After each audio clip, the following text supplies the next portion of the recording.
അധ്യായം 1 അഭിവാദനം. മനുഷ്യരിൽ നിന്നോ മനുഷ്യൻ മുഖേനയോ അല്ല, യേശുക്രിസ്തു മുഖേനയും അവനെ മരിച്ചവരിൽ നിന്ന് ഉയർപ്പിച്ച പിതാവ് മുഖേനയും അപ്പസ്തോലനായിരിക്കുന്ന പൗലോസായ ഞാനും 2 എന്നോട് കൂടെയുള്ള എല്ലാ സഹോദരരും ഗലാത്യയിലെ സഭകൾക്ക് എഴുതുന്നത്. 3 നമ്മുടെ പിതാവായ ദൈവത്തിൽ നിന്നും കർത്താവായ യേശുക്രിസ്തുവിൽ നിന്നും നിങ്ങൾക്ക് കൃപയും സമാധാനവും. 4 തിന്മ നിറഞ്ഞ ഈ യുഗത്തിൽ നിന്ന് നമ്മെ മോചിപ്പിക്കേണ്ടതിന് നമ്മുടെ പിതാവായ ദൈവത്തിന്റെ അഭീഷ്ടമനുസരിച്ച് നമ്മുടെ പാപങ്ങൾക്ക് വേണ്ടി അവൻ തന്നെ ബലിയർപ്പിച്ചു. 5 ദൈവത്തിന് എന്നേക്കും മഹത്വം ഉണ്ടായിരിക്കട്ടെ. ആമേൻ. മറ്റൊരു സുവിശേഷമില്ല. 6 ക്രിസ്തുവിന്റെ കൃപയിൽ നിങ്ങളെ വിളിച്ചവനെ നിങ്ങൾ ഇത്ര പെട്ടെന്ന് ഉപേക്ഷിക്കുകയും വ്യത്യസ്തമായൊരു സുവിശേഷത്തിലേക്ക് തിരിയുകയും ചെയ്യുന്നതിൽ എനിക്ക് ആശ്ചര്യം തോന്നുന്നു. 7 വാസ്തവത്തിൽ മറ്റൊരു സുവിശേഷമില്ല, എന്നാൽ നിങ്ങളെ ഉപദ്രവിക്കാനും ക്രിസ്തുവിന്റെ സുവിശേഷത്തെ ദുഷിപ്പിക്കാനും ആഗ്രഹിക്കുന്ന കുറെ ആളുകളുണ്ട്. 8 ഞങ്ങൾ നിങ്ങളോട് പ്രസംഗിച്ചതിൽ നിന്ന് വ്യത്യസ്തമായൊരു സുവിശേഷം ഞങ്ങൾ തന്നെയോ സ്വർഗത്തിൽ നിന്നൊരു ദൂതൻ തന്നെയോ നിങ്ങളോട് പ്രസംഗിച്ചാൽ അവൻ ശപിക്കപ്പെട്ടവനാകട്ടെ. 9 ഞങ്ങൾ നേരത്തെ നിങ്ങളോട് പറഞ്ഞ പ്രകാരം തന്നെ ഇപ്പോഴും ഞാൻ പറയുന്നു, നിങ്ങൾ സ്വീകരിച്ച സുവിശേഷമല്ലാതെ മറ്റൊന്ന് ആരെങ്കിലും നിങ്ങളോട് പ്രസംഗിച്ചാൽ അവൻ ശപിക്കപ്പെട്ടവനാകട്ടെ. 10 ഞാനിപ്പോൾ മനുഷ്യരുടെ പ്രീതിയാണോ അന്വേഷിക്കുന്നത്, അതോ ദൈവത്തിൻ്റെതാണോ? അഥവാ മനുഷ്യരെ പ്രസാദിപ്പിക്കാൻ ഞാൻ യത്നിക്കുകയാണോ? ഞാൻ ഇപ്പോഴും മനുഷ്യരെ പ്രസാദിപ്പിക്കുന്നവരായിരുന്നെങ്കിൽ ക്രിസ്തുവിൻ്റെ ദാസനാവുകയില്ലായിരുന്നു.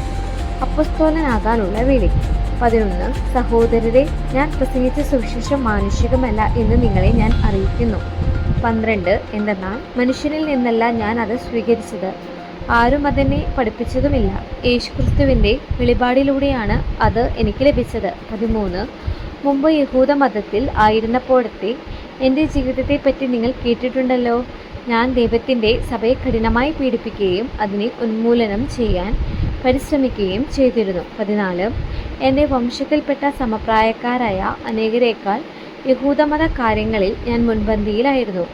എൻ്റെ പിതാക്കന്മാരുടെ പാരമ്പര്യങ്ങളിൽ അത്യധികം തീക്ഷ്ണമതിയുമായിരുന്നു. 15 എന്നാൽ ഞാൻ മാതാവിൻ്റെ ഉദരത്തിലായിരിക്കുമ്പോൾ തന്നെ ദൈവം എന്നെ പ്രത്യേകം തിരഞ്ഞെടുത്തു.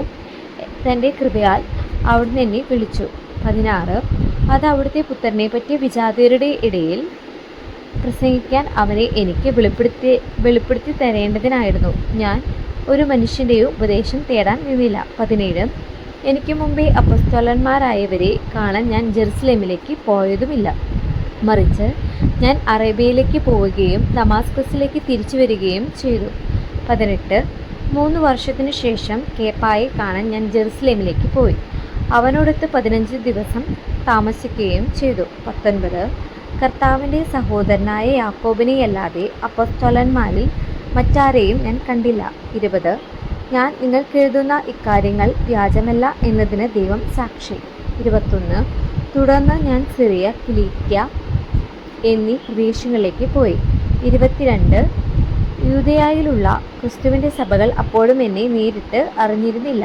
23 ഒരിക്കൽ നമ്മെ പീഡിപ്പിച്ചവൻ താൻ ഉന്മൂലനം ചെയ്യാൻ ശ്രമിച്ച വിശ്വാസം പ്രസംഗിക്കുന്നു എന്ന് മാത്രം അവർ കേട്ടിരുന്നു. എന്നെ പ്രതി അവർ ദൈവത്തെ മഹത്വപ്പെടുത്തി.